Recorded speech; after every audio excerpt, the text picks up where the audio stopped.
ਤਨ ਤਨ ਕਰੋ, ਤਨ ਤਨ ਕਰੋ।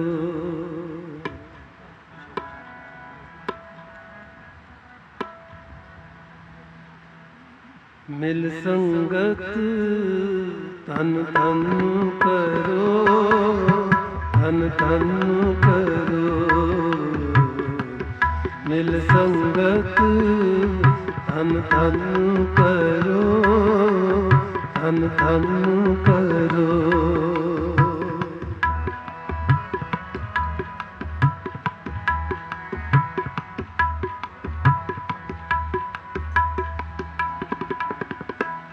ਮਿਲ ਸੰਗਤ ਤਨ ਤਨ ਕਰੋ, ਤਨ ਤਨ ਕਰੋ।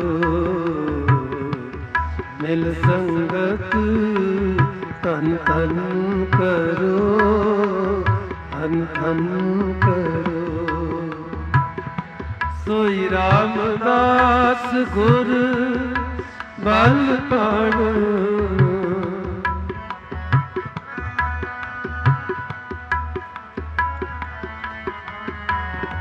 ਸੋਈ ਰਾਮਦਾਸ ਗੁਰ ਬਲ ਪਾਣੋ। ਸੋਈ ਰਾਮਦਾਸ ਗੁਰ ਬਲ ਪਾਣੋ। ਮਿਲ ਸੰਗਤ ਤਨ ਤਨ ਕਰੋ, ਤਨ ਤਨ ਕਰੋ।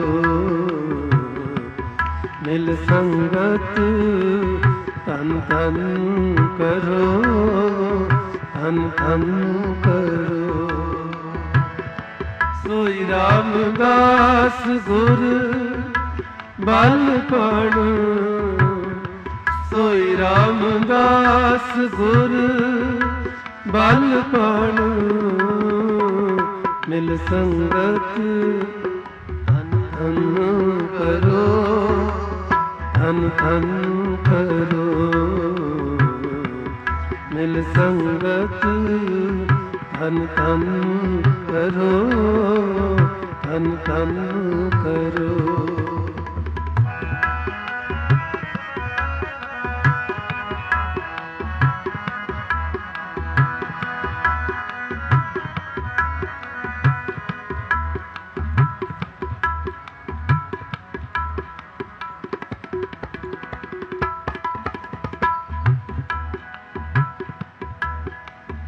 ਜੇ ਸਤਿਗੁਰ ਸਿਮਰੰਤ ਨੈਣ ਕੇ ਤਿਮਰ ਮਿਟੇ ਕਿਨ, ਨੈਣ ਕੇ ਤਿਮਰ।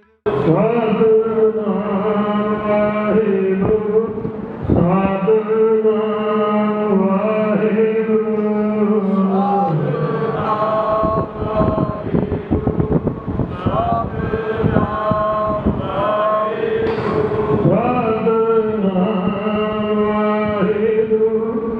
ਸਤਿਨਾਮ ਵਾਹਿਗੁਰੂ, ਸਤਿਨਾਮ ਵਾਹਿਗੁਰੂ,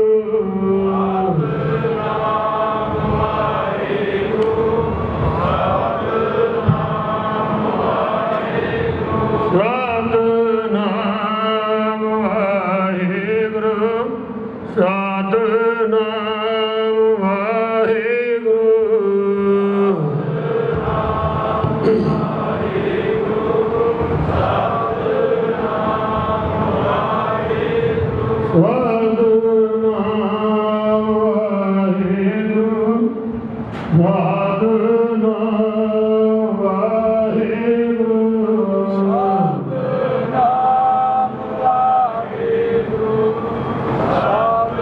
ਸਤਿਨਾਮ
संगत के चरणों में बेनती है कि हुण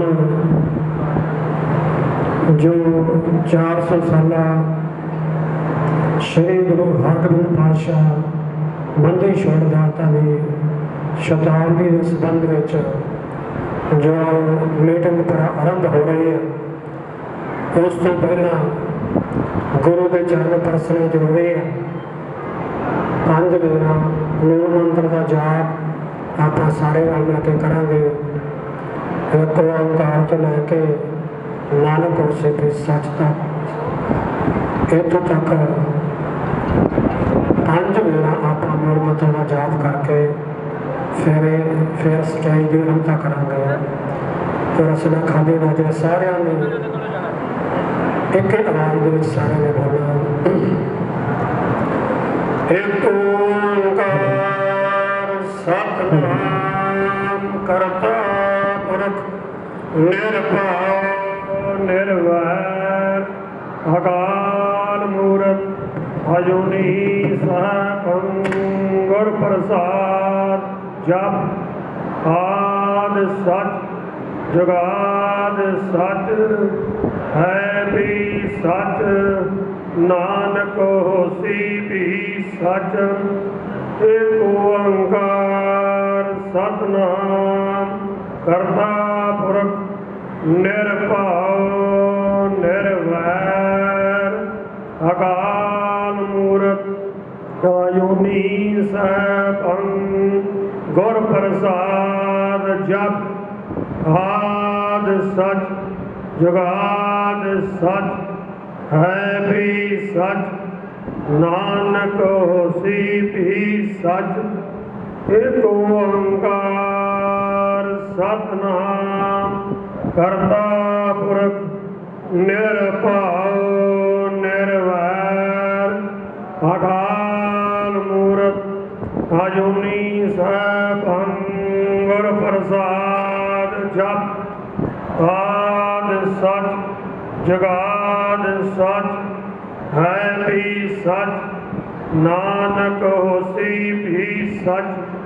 एक ओंकार सतनाम करता पुरख निर्भय निर्वैर अकाल मूरत अजूनी सहभं गुर प्रसाद जप आद सच जुगाद सच है भी सच नानक होसी भी सच।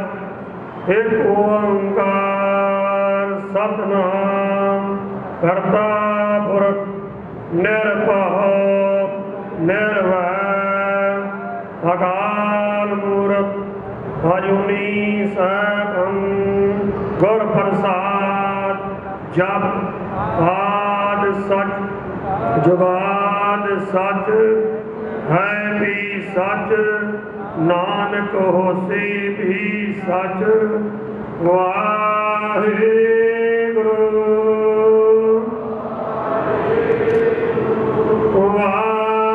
वाहिगुरु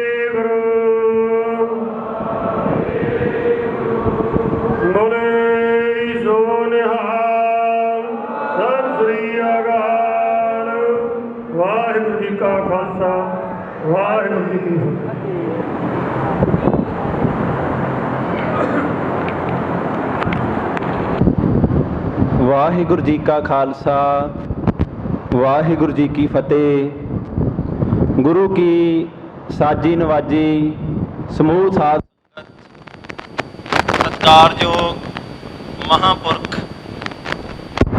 ਅਤੇ ਹੋਰ ਪਤਵੰਤੇ ਸੱਜਣ ਜੋ ਅੱਜ ਦੀ ਇਕੱਤਰਤਾ ਦੇ ਵਿੱਚ ਗੁਰਦੁਆਰਾ ਦਾਤਾ ਬੰਦੀ ਛੋੜ ਕਿਲ੍ਹਾ ਗਵਾਲੀਅਰ ਵਿਖੇ ਹਾਜ਼ਰੀ ਭਰ ਰਹੇ ਨੇ, ਸੋ ਸਵੇਰ ਦੇ ਦੀਵਾਨਾਂ ਦੇ ਵਿੱਚ ਆਪਾਂ ਅੱਜ ਆਪਣੀ ਇਕੱਤਰਤਾ ਦੇ ਬਾਰੇ, ਜੋ ਸਾਡਾ ਉਦੇਸ਼ ਹੈ ਇੱਥੇ ਇਕੱਤਰ ਹੋਣ ਦਾ, ਉਹਦੇ ਬਾਰੇ ਜਾਣ ਚੁੱਕੇ ਹਾਂ ਕਿ ਹੁਣ ਤੋਂ ਤਕਰੀਬਨ 3 ਮਹੀਨੇ ਬਾਅਦ ਜੋ 400 ਸਾਲਾ ਬੰਦੀ ਛੋੜ ਦਿਵਸ ਸ਼ਤਾਬਦੀ ਮਨਾਈ ਜਾਣੀ ਹੈ, ਉਸ ਦੇ ਸਬੰਧ ਦੇ ਵਿੱਚ ਵਿਚਾਰ ਚਰਚਾ ਦੇ ਵਾਸਤੇ, ਪ੍ਰੋਗਰਾਮ ਉਲੀਕਣ ਦੇ ਵਾਸਤੇ ਕਿ ਅਸੀਂ ਇੱਕ ਵਿਧੀਵੱਧ ਤਰੀਕੇ ਦੇ ਨਾਲ ਕਿਵੇਂ ਸੋ ਇਹ 400 ਸਾਲਾ ਸ਼ਤਾਬਦੀ ਨੂੰ ਮਨਾਉਣਾ ਹੈ, ਉਸ ਵਾਸਤੇ ਇੱਥੇ ਵਿਚਾਰ ਚਰਚਾ ਕਰਨੀ ਹੈ। ਇੱਥੇ ਉਸ ਦੇ ਸਬੰਧ ਦੇ ਵਿੱਚ ਗੋਸ਼ਟੀ ਹੋਣੀ ਹੈ ਕਿ ਕਿਵੇਂ ਇਹ ਮੱਧ ਪ੍ਰਦੇਸ਼ ਦੀ ਧਰਤੀ ਤੇ ਮਨਾਈ ਜਾਣ ਵਾਲੀ ਇਹ ਸ਼ਤਾਬਦੀ ਨੂੰ ਅਸੀਂ ਯਾਦਗਾਰੀ ਕਿਵੇਂ ਬਣਾ ਸਕਦੇ ਹਾਂ। ਇਤਿਹਾਸ ਦੇ ਵਿੱਚ ਗੁਰੂ ਸਾਹਿਬਾਨ ਦੇ ਨਾਲ ਸੰਬੰਧਿਤ ਗੁਰਪੁਰਬ, ਸ਼ਹੀਦੀ ਦਿਹਾੜੇ ਅਸੀਂ ਹਮੇਸ਼ਾ ਮਨਾਉਂਦੇ ਆਏ ਹਾਂ ਤੇ ਇਹਨਾਂ ਦੇ ਨਾਲ ਹੀ ਸ਼ਤਾਬਦੀ ਮਨਾਉਣ ਦੀ ਪਰੰਪਰਾ ਵੀ ਹੈ। ਸ਼ਤਾਬਦੀ ਜਿਹਦਾ ਪ੍ਰਭਾਵ ਲੰਮੇ ਸਮੇਂ ਲਈ ਬਣਿਆ ਰਹਿੰਦਾ ਹੈ, ਜਿਸ ਤੇ ਉਲੀਕੇ ਗਏ ਪ੍ਰੋਗਰਾਮ ਲੰਮਾ ਸਮਾਂ ਸਾਡੇ ਚੇਤਿਆਂ ਤੇ ਸਾਡੀ ਕੌਮ ਦੇ ਵੱਡੇ ਕਾਰਜਾਂ ਨੂੰ ਪ੍ਰਭਾਵਿਤ ਕਰਦੇ ਨੇ ਅਤੇ ਬਹੁਤ ਵੱਡੇ ਪੱਧਰ ਦੀਆਂ ਪ੍ਰਾਪਤੀਆਂ ਇਹਨਾਂ ਸ਼ਤਾਬਦੀਆਂ ਤੇ ਸ਼ੁਰੂ ਹੋਏ ਕਾਰਜਾਂ ਨੇ ਸਾਨੂੰ ਦਿੱਤੀਆਂ ਹਨ। ਸੋ ਇਸੇ ਤਰ੍ਹਾਂ ਹੀ ਅਸੀਂ ਵੱਡੇ ਭਾਗਾਂ ਵਾਲੇ ਹਾਂ ਕਿ ਸਾਨੂੰ ਇਹ 400 ਸਾਲਾ ਸ਼ਤਾਬਦੀ ਦਾ ਹਿੱਸਾ ਬਣਨ ਦਾ, ਇਹਦੇ ਵਿੱਚ ਯੋਗਦਾਨ ਪਾਉਣ ਦਾ, ਸੇਵਾ ਨਿਭਾਉਣ ਦਾ ਜੋ ਇਹ ਮੌਕਾ, ਇਹ ਵਡਭਾਗਾ ਸਮਾਂ ਨਸੀਬ ਹੋ ਰਿਹਾ ਹੈ। ਅਸੀਂ ਆਪਣੇ ਬੱਚਿਆਂ ਨੂੰ ਇਸ ਦੇ ਬਾਰੇ ਦੱਸਾਂਗੇ, ਉਹ ਜਾਣਨਗੇ ਕਿ ਕਿਵੇਂ ਸਾਡੇ ਪੁਰਖਿਆਂ ਨੇ 400 ਸਾਲਾ ਸ਼ਤਾਬਦੀ ਜੋ 2021 ਦੇ ਵਿੱਚ ਮਨਾਈ ਗਈ ਆਪਣੀ ਸੇਵਾ ਨਿਭਾਈ। ਸੋ ਉਸ ਨੂੰ ਅਸੀਂ ਕਿਵੇਂ ਚੰਗੇ ਢੰਗ ਦੇ ਨਾਲ ਮਨਾਉਣਾ, ਸਾਰੀ ਸੰਗਤ ਨੇ ਆਪਣੇ ਜਿਹੜੇ ਸੁਝਾਅ ਨੇ ਉਹ ਬੜੇ ਸੰਖੇਪ ਰੂਪ ਦੇ ਵਿੱਚ ਦੇਣੇ ਨੇ। ਸਾਡੀ ਇਹ ਇਕੱਤਰਤਾ ਜਾਂ ਇਹ ਮੀਟਿੰਗ ਜਿਹੜੀ ਹੈ, ਇਹਦੇ ਸੰਚਾਲਨ ਦਾ ਢੰਗ ਕੀ ਹੈ ਦੱਸ ਦੇਵਾਂ ਕਿ ਸਤਿਕਾਰਯੋਗ ਮਹਾਂਪੁਰਖ ਜੋ ਸਾਡੇ ਪਾਸ ਪਹੁੰਚੇ ਹੋਏ ਨੇ, ਇਹਨਾਂ ਤੋਂ ਇਲਾਵਾ ਸਾਡੇ ਪਾਸ ਜੋ ਪਤਵੰਤੇ ਸੱਜਣ ਨੇ, ਉਹਨਾਂ ਕੋਲ ਇਹ ਸ਼ਤਾਬਦੀਆਂ ਨੂੰ ਮਨਾਉਣ ਦਾ ਅਭਿਆਸ ਹੈ, ਤਜਰਬਾ ਹੈ ਕਿ ਉਹਨਾਂ ਨੇ ਬਹੁਤ ਵੱਡੇ ਪੱਧਰ ਤੇ ਸੇਵਾਵਾਂ ਸ਼ਤਾਬਦੀਆਂ ਦੌਰਾਨ ਨਿਭਾਈਆਂ। ਉਹਨਾਂ ਤੋਂ ਆਪਾਂ ਸੁਝਾਅ ਲੈਣੇ ਨੇ ਕਿ ਅਸੀਂ ਇਹ ਗਵਾਲੀਅਰ ਦੀ ਧਰਤੀ ਤੇ ਕਿਵੇਂ, ਕੀ ਤੇ ਕਿਸ ਤਰੀਕੇ ਦੇ ਨਾਲ ਕਰ ਸਕਦੇ ਹਾਂ। ਇਸ ਤੋਂ ਇਲਾਵਾ ਜੋ ਸਾਡੇ ਆਪਣੇ ਨਿੱਜੀ ਵਿਚਾਰ ਹੋਣਗੇ, ਗੁਰਮਤ ਨੂੰ ਪਰਨਾਏ ਹੋਏ ਵਿਚਾਰ ਕਿ ਅਸੀਂ ਇਸ ਤਰੀਕੇ ਦੇ ਨਾਲ ਸ਼ਤਾਬਦੀ 'ਚ ਆਪਣਾ ਯੋਗਦਾਨ ਪਾ ਸਕਦੇ ਹਾਂ, ਇਹ ਕਾਰਜ ਸਾਨੂੰ ਕਰਨੇ ਚਾਹੀਦੇ ਨੇ। ਕਿਹੜੇ ਉਹਨਾਂ ਕਾਰਜਾਂ ਨੂੰ ਕਰਨ ਦੇ ਢੰਗ ਨੇ, ਸੰਗਤ ਦੀ ਕੀ ਭੂਮਿਕਾ ਹੋਵੇ, ਇਸ ਕਿਲੇ ਦੇ ਵਿੱਚ ਕਿਵੇਂ ਪ੍ਰਬੰਧ ਕੀਤਾ ਜਾਵੇ, ਗੁਰਦੁਆਰਾ ਸਾਹਿਬ ਦੀ ਕੀ ਭੂਮਿਕਾ ਹੋਵੇ, ਇਹ ਸਾਰੀਆਂ ਗੱਲਾਂ ਤੇ ਵਿਚਾਰ ਹੋਣੀ ਹੈ। ਸੰਗਤ ਦੇ ਵਿੱਚੋਂ ਜੋ ਵੀ ਮਾਈ ਭਾਈ ਆਪਣਾ ਵਿਚਾਰ ਦੇਣਾ ਚਾਹੁੰਦਾ ਹੈ, ਉਹ ਸਾਨੂੰ ਸੰਕੇਤ ਕਰੇ ਤੇ ਉਸ ਦੇ ਪਾਸ ਜੋ ਸਾਡੇ ਪਾਸ ਇੱਕ ਵਾਇਰਲੈਸ ਮਾਈਕ ਹੈ ਉਹ ਪਹੁੰਚਾ ਦਿੱਤਾ ਜਾਵੇਗਾ ਤੇ ਉਹ ਸੰਖੇਪ ਦੇ ਵਿੱਚ ਵਿਚਾਰ ਦੇਵੇਗਾ ਤੇ ਅਸੀਂ ਉਸ ਵਿਚਾਰ ਨੂੰ ਆਪਣੀ ਕਾਪੀ ਤੇ ਜਾਂ ਜਿਸ ਤਰੀਕੇ ਦੇ ਨਾਲ ਰਿਕਾਰਡਿੰਗ ਹੋ ਰਹੀ ਹੈ ਨੋਟ ਕਰਾਂਗੇ ਤੇ ਉਹ ਵਿਚਾਰ ਨੂੰ ਫਿਰ ਅਮਲ ਦੇ ਵਿੱਚ ਲਿਆਉਣ ਦੇ ਲਈ ਜਿਹੜੀ ਚਰਚਾ ਸਾਡੀ ਅਗਲੇ ਮਹੀਨਿਆਂ ਦੇ ਵਿੱਚ ਅਸੀਂ ਤਿਆਰੀ ਕਰਨੀ ਹੈ। ਇਹ ਤਿਆਰੀ ਸਾਡੀ ਇਸੇ ਤਰੀਕੇ ਦੇ ਨਾਲ ਹੀ ਚੱਲਣੀ ਚਾਹੀਦੀ ਹੈ, ਕਿਉਂਕਿ ਸਾਡੇ ਪਾਸ ਸਿਰਫ 3 ਮਹੀਨੇ ਦਾ ਸਮਾਂ ਹੈ। ਇਹ ਸਮਾਂ ਜੇ ਅਸੀਂ ਦਿਨ ਰਾਤ ਇੱਕ ਕਰੀਏ, ਫਿਰ ਅਸੀਂ ਜੋ ਸਾਡਾ 400 ਸਾਲਾ ਹੈ ਉਹਨੂੰ ਬੜੇ ਸੁਚੱਜੇ ਢੰਗ ਦੇ ਨਾਲ ਮਨਾ ਸਕਦੇ ਹਾਂ। ਸੋ ਹੁਣ ਮੈਂ ਬੇਨਤੀ ਕਰਾਂਗਾ ਕਿ ਸਤਿਕਾਰਯੋਗ ਬਾਬਾ ਸੇਵਾ ਸਿੰਘ ਜੀ ਕਾਰ ਸੇਵਾ ਖਡੂਰ ਸਾਹਿਬ ਵਾਲੇ, ਉਹ ਇੱਕ ਵਾਰ ਸੰਗਤ ਦੇ ਨਾਲ ਵਿਚਾਰ ਕਰਨ, ਬਚਨ ਕਰਨ, ਤਾਂ ਜੋ ਸਾਨੂੰ ਉਹ ਦੱਸਣ ਕਿ ਉਹਨਾਂ ਦਾ ਕੀ ਸੁਪਨਾ ਹੈ, ਕਿ ਕਿਸ ਤਰੀਕੇ ਦੇ ਨਾਲ ਉਹਨਾਂ ਨੇ ਵਿਚਾਰ ਕਰਨ ਬਾਰੇ ਸੋਚਿਆ। ਵਾਹਿਗੁਰੂ ਜੀ ਕਾ ਖਾਲਸਾ, ਵਾਹਿਗੁਰੂ ਜੀ ਕੀ ਫਤਿਹ।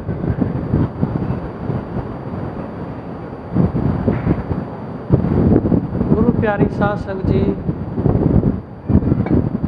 ਗੁਰੂ ਫਤਿਹ ਦੀ ਸਾਂਝ ਪਾਈਏ। ਵਾਹਿਗੁਰੂ ਜੀ ਕਾ ਖਾਲਸਾ, ਵਾਹਿਗੁਰੂ ਜੀ ਕੀ ਫਤਿਹ। ਅੱਜ ਦੀ ਇਕੱਤਰਤਾ ਗੁਰਦੁਆਰਾ ਦਾਤਾ ਬੰਦੀ ਛੋੜ ਕਿਲ੍ਹਾ ਗਵਾਲੀਅਰ ਵਿਖੇ ਜੋ ਧੰਨ ਗੁਰੂ ਹਰਗੋਬਿੰਦ ਸੱਚੇ ਪਾਤਸ਼ਾਹ ਜੀ ਦਾ 400 ਸਾਲਾ ਬੰਦੀ ਛੋੜ ਦਿਵਸ ਸ਼ਤਾਬਦੀ ਦੇ ਰੂਪ ਵਿੱਚ ਸਮੂਹ ਖਾਲਸਾ ਪੰਥ, ਸਮੂਹ ਗੁਰੂ ਨਾਨਕ ਨਾਮ ਲੇਵਾ ਸੰਗਤ ਜੋ ਮਨਾਉਣ ਜਾ ਰਹੀ ਹੈਗੀ ਹੈ, ਉਹਦੀ ਰੂਪ ਰੇਖਾ ਇਸ ਇਕੱਤਰਤਾ ਵਿੱਚ ਉਲੀਕੀ ਜਾਵੇਗੀ। ਵਿਸ਼ੇਸ਼ ਤੌਰ 'ਤੇ ਮਹਾਂਪੁਰਸ਼ ਬੇਨਤੀ ਕਰਨ 'ਤੇ ਇੱਥੇ ਉਹਨਾਂ ਵੀ ਹਾਜ਼ਰੀ ਲਵਾਈ ਹੈ। ਇਸ ਇਕੱਤਰਤਾ ਵਿੱਚ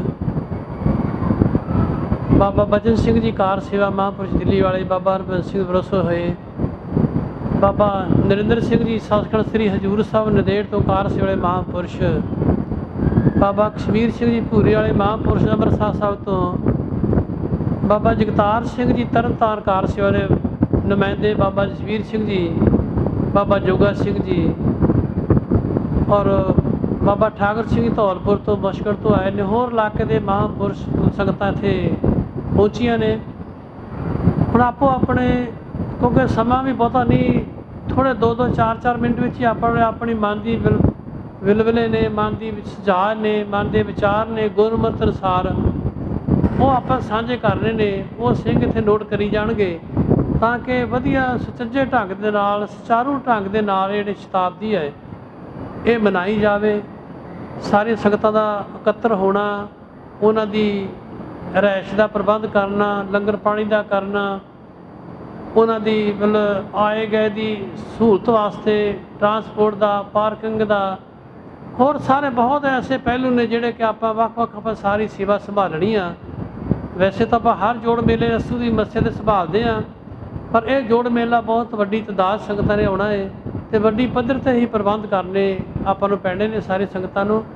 ਸੋ ਮਹਾਂਪੁਰਸ਼ਾਂ ਦਾ ਬੜਾ ਵੱਡਾ ਸਹਿਯੋਗ ਹੈਗਾ ਏ, ਕਿਉਂਕਿ ਕਾਰਜ ਹਰ ਇੱਕ 'ਤੇ ਬਹੁਤ ਵੱਡੀ ਜ਼ਿੰਮੇਵਾਰੀਆਂ ਨੇ, ਪਰ ਇਹ ਵੀ ਇੱਕ ਬਹੁਤ ਸਾਡੇ ਜੀਵਨ ਦੇ ਵਿੱਚ ਸ਼ਤਾਬਦੀ ਦੇ ਰੂਪ ਵਿੱਚ ਸਾਡਾ ਕਾਰਜ ਸਾਡੇ ਸਾਹਮਣੇ ਆਇਆ ਹੈ।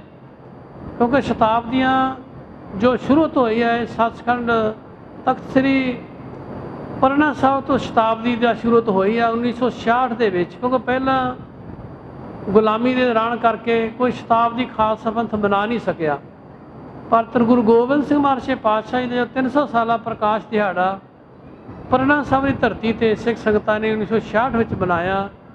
ਉਸ ਤੋਂ ਬਾਅਦ 1969 ਦੇ ਵਿੱਚ ਗੁਰੂ ਨਾਨਕ ਦੇਵ ਮਹਾਰਾਜ ਦਾ 500 ਸਾਲਾ ਬਣਾਇਆ। ਇਸ ਤਰ੍ਹਾਂ ਲੜੀਵਾਰ ਚੱਲਦੇ ਚੱਲਦੇ ਇਹ ਸ਼ਤਾਬਦੀ ਹੁਣ ਆਪਣੇ ਸਮੇਂ ਵਿੱਚ ਆਈ ਹੈ। ਗੁਰਮੁਖਾਂ ਪਿਆਰੇ ਨੇ ਸਿੱਖ ਹੈਲਪਿੰਗ ਸਿੱਖ ਜੋ ਆਸਟ੍ਰੇਲੀਆ ਤੋਂ ਪ੍ਰੇਮੀ ਨੇ, ਉਹਨਾਂ ਨੇ ਇੱਕ ਲਹਿਰ ਚਲਾਈ ਸਹਿਜ ਪਾਠ ਦੀ। ਉਹ ਵੀ ਗੁਰਮੁਖ ਪਿਆਰਾਂ ਨਾਲ ਕਾਫੀ ਮੇਲ ਜੋਲ ਹੋਇਆ। ਆਪਾਂ ਸਹਿਜ ਪਾਠ ਵੀ ਪਿਛਲੇ ਦਿਨੀ ਜੋੜ ਮੇਲੇ ਦੇ ਅਸੂ ਦੀ ਮਿਸੇ ਸਿੰਘ ਸਾਹਿਬ ਗਿਆਨੀ ਹਰਪ੍ਰੀਤ ਸਿੰਘ ਜਥੇਦਾਰ ਸ੍ਰੀ ਅਕਾਲ ਤਖਤ ਸਾਹਿਬ ਜੀ ਨੇ ਇੱਥੇ ਸੰਗਤਾਂ ਦੇ ਨਾਲ ਬਚਨ ਸਾਂਝੇ ਕੀਤੇ ਸਨ ਔਰ ਅਨਾਉਂਸ ਕੀਤਾ ਸੀ ਵੀ ਸ਼ਤਾਬਦੀ ਆਪਾਂ ਮਨਾਉਣੀ ਆ। ਉਸ ਦਿਨ ਵੀ ਸਹਿਜ ਪਾਠ ਦਾ ਬਚਨ ਚੱਲੇ, ਬੇਨਤੀ ਕੀਤੀ ਗਈ ਕਿ ਚਲੋ ਘੱਟੋ ਘੱਟ 400 4000 ਜਾਂ ਇਸ ਤੋਂ ਵੱਧ ਜਿੰਨੇ ਵੀ ਹੋਣ ਆਪਾਂ ਸਾਰੇ ਰਲ ਮਿਲ ਕੇ ਸਹਿਜ ਪਾਠ ਵੀ ਕਰੀਏ। ਸੋ ਰੂਪ ਰੇਖਾ ਤਿਆਰ ਕਰਨ ਵਾਸਤੇ ਆਪਾਂ ਇਕੱਤਰ ਹੋਏ ਹਾਂ। ਬੜੇ ਸੁਹਿਰਦ ਨੇ, ਬੜੇ ਸੂਝਵਾਨ ਨੇ, ਬੜੇ ਤਜਰਬੇਕਾਰ ਨੇ ਗੁਰਮੁਖ ਬੈਠੇ ਨੇ, ਅਤੇ ਉਹ ਆਪਾਂ ਸਾਰੇ ਮਿੰਟ 2-2 ਮਿੰਟ ਜਿਹੜੇ ਸੁਝਾਅ ਗੁਰਮੁਖ ਪਿਆਰੇ ਦੇ ਮਨ 'ਚ ਹੈਗੇ ਨੇ ਉਹ ਜ਼ਰੂਰ ਉਹ ਦੇਣ ਤਾਂ ਕਿ ਉਹ ਨੋਟ ਕੀਤਾ ਜਾਵੇ। ਉਸ ਤੋਂ ਬਾਅਦ ਫਿਰ ਅਗਲੀ ਪੂਰੀ ਰੂਪ ਰੇਖਾ ਮਹਾਂਪੁਰਸ਼ ਬੈਠੇ ਨੇ, ਹੋਰ ਪਤਵੰਤਰ ਸੱਜਣ ਬੈਠੇ ਨੇ, ਉਹਨੂੰ ਪੂਰਾ ਲਿਖਿਆ ਜਾਵੇ ਅਤੇ ਉਹਦੀ ਰੂਪ ਰੇਖਾ ਤਿਆਰ ਕਰਕੇ ਅਗਲੇ ਜਿਹੜੇ 2.5-3 ਮਹੀਨੇ ਬਾਕੀ ਨੇ ਉਹਦੇ ਵਿੱਚ ਪੂਰਾ।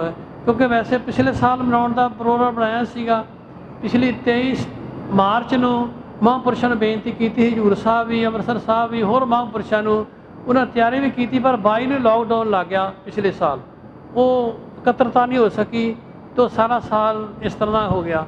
ਸੋ ਇਸ ਸਾਲ ਉਹ ਸਾਰਾ ਪ੍ਰੋਗਰਾਮ ਵੀ ਉਹ ਆਪਾਂ ਵਧੀਆ ਤਰੀਕੇ ਦੇ ਨਾਲ ਨੂੰ ਮਨਾਈਏ ਅਤੇ ਗੁਰੂ ਕਿਰਪਾ ਕਰੇ। ਇਹ ਬਹੁਤ ਪਰਵਕਾਰੀ, ਬੜ ਯੋਧਾ ਬਹੁ ਪਰਵਕਾਰੀ ਗੁਰੂ ਹਰਗੋਬਿੰਦ ਸੱਚੇ ਪਾਤਸ਼ਾਹ ਜੀ ਨੇ ਬੜੇ ਵੱਡੇ ਪਰਵਕਾਰ ਕੀਤੇ ਨੇ। ਬਹੁਤ ਵੱਡੀ ਉਹਨੇ ਬਖਸ਼ਿਸ਼ ਹੈ ਇਸ ਸਥਾਨ 'ਤੇ ਇੱਥੇ ਚਰਨ ਪਾਏ। ਸੋ ਆਪਣਾ ਇਹ ਸਾਡਾ ਸੁਭਾਗਾ ਸਮਾਂ ਹੈ, ਸਾਨੂੰ ਮਿਲਿਆ ਕਿ ਅਸੀਂ ਇਹਦੇ ਵਿੱਚ ਯੋਗਦਾਨ ਪਾ ਸਕੀਏ, ਹਾਜ਼ਰੀ ਭਰ ਸਕੀਏ। ਇਸ ਤੋਂ ਬਾਅਦ ਜੋ ਰੂਪ ਰੇਖਾ ਨਗਰ ਕੀਰਤਨ ਦੀ ਵੀ ਬਣਨੀ ਆ, ਪਰ ਉਹ ਦੀਵਾਲੀ ਤੋਂ 1 ਹਫ਼ਤਾ ਪਹਿਲਾਂ ਬਣੇਗੀ। 1995 ਸ਼ਾਇਦ ਗੁਰਮੁਖਾਂ ਪਿਆਰਿਆਂ ਨੂੰ ਯਾਦ ਹੋਵੇਗਾ, 1995 ਵਿੱਚ ਵੀ ਇੱਥੋਂ ਨਗਰ ਕੀਰਤਨ ਖਾਲਸਾ ਬੰਦੀ ਛੋੜ ਮਾਰਚ, ਖਾਲਸਾ ਮਾਰਚ ਗੁਰੂ ਹਰਗੋਬਿੰਦ ਸੱਚੇ ਪਾਤਸ਼ਾਹ ਜੀ ਦੇ ਪ੍ਰਕਾਸ਼ ਦਿਹਾੜੇ ਦੇ 1995 ਵਿੱਚ ਇੱਥੋਂ ਚੱਲਿਆ ਸੀ ਅਤੇ ਦੀਵਾਲੀ 'ਤੇ ਪਹੁੰਚਿਆ ਸੀ। ਉਹ ਵੀ ਆਪਾਂ ਮਾਰਚ ਨਗਰ ਕੀਰਤਨ ਰੂਪ 'ਚ ਉਹ ਆਪਾਂ ਦੀਵਾਲੀ ਤੋਂ 1 ਹਫ਼ਤਾ ਪਹਿਲਾਂ ਇੱਥੋਂ ਸ਼ੁਰੂ ਆਰੰਭਤਾ ਹੋਵੇਗੀ। ਇਹ ਪਹਿਲਾਂ ਆਪਾਂ ਸ਼ਤਾਬਦੀ ਰੂਪ ਇੱਥੇ ਮਨਾਉਣੀ ਆ, ਕਿਉਂਕਿ ਉਦੋਂ ਵੀ 1 ਹਫ਼ਤੇ ਅੰਮ੍ਰਿਤਸਰ ਪਹੁੰਚੇ ਸੀ ਅਤੇ ਉਦੋਂ ਗੁਰੂ ਹਰਗੋਬਿੰਦ ਸੱਚੇ ਪਾਤਸ਼ਾਹ ਅੱਜ ਕੱਲ੍ਹ ਤਾਂ ਗੱਡੀਆਂ ਦਾ ਸਾਧਨ ਹੋ ਗਿਆ, ਉਹਨਾਂ ਦਿਨ ਪੈਦਲ ਸੀ ਅਤੇ ਪੈਦਲ ਚੱਲਦੇ ਚੱਲਦੇ ਕਈ ਗੁਰਮੁਖ ਪਿਆਰੇ ਕਹਿੰਦੇ ਵੀ ਦੀਵਾਲੀ 'ਤੇ ਇਹਦੇ ਬੰਦੀ ਛੋੜ ਦਿਵਸ ਦੀਵਾਲੀ ਨੂੰ ਕਹਿੰਦੇ ਨੇ ਅਤੇ ਆਪਾਂ 1 ਮਹੀਨਾ ਪਹਿਲਾਂ ਕਿਉਂ ਮਨਾ ਰਹੇ ਹਾਂ। ਮਤਲਬ 1 ਮਹੀਨਾ ਪਹਿਲਾਂ ਮਨਾਉਣ ਦਾ ਭਾਵ ਵੀ ਦੀਵਾਲੀ 'ਤੇ ਸਤਿਗੁਰੂ ਜੀ ਅੰਮ੍ਰਿਤਸਰ ਸਾਹਿਬ ਪਹੁੰਚੇ, ਉੱਥੇ ਦੀਵਾਲੀ ਮਨਾਏਗੀ। ਸੰਗਤਾਂ ਨੇ ਘਿਓ ਵਾਲੇ ਦੀਵੇ ਜਗਾਏ, ਦੀਪਮਾਲਾ ਕੀਤੀ ਖੁਸ਼ੀ ਵਿੱਚ। ਪਰ ਜਿਹੜੇ ਬੰਦੀ ਛੋੜ ਛਡਾਇਆ ਨੇ ਉਹ 1 ਮਹੀਨਾ ਪਹਿਲਾਂ ਛਡਾਇਆ ਤੋਂ, ਕਿਉਂਕਿ ਇੱਥੋਂ ਮਹਾਰਾਜ ਛਡਾ ਕੇ ਆਗਰੇ ਗਏ, ਦਿੱਲੀ ਗਏ, ਲਾਹੌਰ ਗਏ, ਸਾਰੇ ਵਿਚਰਦੇ ਸੰਗਤਾਂ ਨੂੰ ਉਤਾਰਦੇ ਹੋਏ 1 ਮਹੀਨੇ ਬਾਅਦ ਅੰਮ੍ਰਿਤਸਰ ਸਾਹਿਬ ਪਹੁੰਚੇ। ਇਸ ਵੇਲੇ ਤੇ ਬਾਬਾ ਉਤਮ ਸਿੰਘ ਨੇ ਜਦੋਂ ਸੇਵਾ ਸ਼ੁਰੂ ਕੀਤੀ ਆ, ਉਹ ਸਾਰੀਆਂ ਸਿੱਖ ਸੰਗਤਾਂ ਨੇ ਵਿਚਾਰ ਕਰਕੇ ਵੀ ਆਪਣਾ ਉਹ ਦਿਹਾੜਾ ਤੇ ਉੱਥੇ ਪਹੁੰਚਣ ਦਾ ਹੈ, ਪਰ ਬੰਦੀ ਛੋੜ ਦਾ ਦਿਹਾੜਾ 1 ਮਹੀਨਾ ਪਹਿਲਾਂ ਆਪਾਂ ਮਨਾਇਆ। ਉਹ ਅੱਸੂ ਦੀ ਮੱਸਿਆ, ਕੱਤੇ ਦੀ ਮੱਸਿਆ ਦੀਵਾਲੀ ਤੇ ਅੱਸੂ ਦੇ ਮਹੀਨੇ ਬੰਦੀ ਛੋੜ ਦਿਵਸ ਇੱਥੋਂ ਮਨਾਇਆ ਗਿਆ। ਇਸ ਤਰੀਕੇ ਨਾਲ ਕਈ ਨੂੰ ਭੁਲੇਖਾ ਪੈਂਦਾ ਵੀ ਇਹ ਬੰਦੀ ਛੋੜ ਤੇ ਦੀਵਾਲੀ ਤੇ ਹੁੰਦਾ, ਤੁਸੀਂ 1 ਮਹੀਨਾ ਪਹਿਲਾਂ ਕਿਵੇਂ ਮਨਾ ਰਹੇ ਜੇ। ਇਸ ਵਾਸਤੇ ਬੇਨਤੀ ਵੀ ਇਹ ਉਦੋਂ 50 ਸਾਲ ਪਹਿਲਾਂ ਸਿੱਖ ਸੰਗਤਾਂ ਨੇ ਫੈਸਲਾ ਕੀਤਾ ਬਾਬਾ ਜੀ ਦੀ ਹਾਜ਼ਰੀ ਵਿੱਚ ਕਿ ਅੱਸੂ ਦੀ ਮੱਸਿਆ ਵਿੱਚ ਬੰਦੀ ਛੋੜ ਦਿਵਸ ਮਨਾਇਆ ਜਾਵੇ, ਤੇ ਉਹ ਤੋਂ ਇੱਥੋਂ ਨਿਕਲਦਾ ਬੰਦੀ ਛੋੜ ਦਾ ਦਿਵਸ ਇੱਥੇ ਮਨਾਇਆ ਜਾਵੇ, ਤੇ ਪਹੁੰਚਣ ਦੀ ਖੁਸ਼ੀ ਅੰਮ੍ਰਿਤਸਰ ਦੀਵਾਲੀ ਦੇ ਰੂਪ ਵਿੱਚ ਮਨਾਈ ਜਾਵੇ ਬੰਦੀ ਛੋੜ ਦਿਵਸ। ਸੋ ਇਸ ਤਰ੍ਹਾਂ ਸਾਰੇ ਇਹ ਪ੍ਰੋਗਰਾਮ ਲਿਖੇ ਗਏ ਸੀ। ਸੋ ਮਹਾਂਪੁਰਸ਼ਾਂ ਦਾ, ਸਮੂਹ ਸੰਗਤਾਂ ਦਾ ਬਹੁਤ ਬਹੁਤ ਧੰਨਵਾਦ। ਉਹਨੂੰ ਆਪਾਂ ਸਾਰੇ ਸੁਝਾਅ ਦਿੰਦੇ, ਸਟੇਜ ਸੈਕਟਰੀ ਸਾਹਿਬ ਆਪ ਜੀ ਨੂੰ ਬੇਨਤੀ ਕਰਨਗੇ ਜੋ ਵੀ ਸੁਝਾਅ ਨੇ, ਬਸ ਮਿੰਟ 2 ਮਿੰਟ ਕੋ ਸੰਗਤ ਕਾਫੀ ਆ ਤੇ ਸਮਾਂ ਆਪਾਂ ਬਹੁਤ ਨਹੀਂ ਲਾਉਣਾ। ਜਿਹੜੇ ਵੀ ਸੁਝਾਅ ਆ ਉਹ ਆਪਣੇ ਸੀਮਤ ਦਾਇਰੇ ਵਿੱਚ ਰਹਿ ਕੇ ਆਪਾਂ ਸੁਝਾਅ ਦੇ ਸਕਦੇ ਹਾਂ, ਉਹ ਲਿਖੇ ਜਾ ਸਕਦੇ ਨੇ, ਉਹਦੀ ਮੁੜ ਕੇ ਪੜਤਾਲ ਹੋਏ, ਵਿਚਾਰ ਕੀਤਾ ਜਾਵੇਗਾ, ਜਿਹੜੇ ਵਧੀਆ ਹੋਣਗੇ ਉਹਨੂੰ ਆਪਾਂ ਉਹਨੂੰ ਉੱਤੇ ਵਰਤਿਆ ਜਾਵੇਗਾ। ਸੋ ਹੋਈਆਂ ਭੁੱਲਾਂ ਦੀ ਖਿਮਾ ਕਰਨੀ। ਵਾਹਿਗੁਰੂ ਜੀ ਕਾ ਖਾਲਸਾ, ਵਾਹਿਗੁਰੂ ਜੀ ਕੀ ਫਤਿਹ।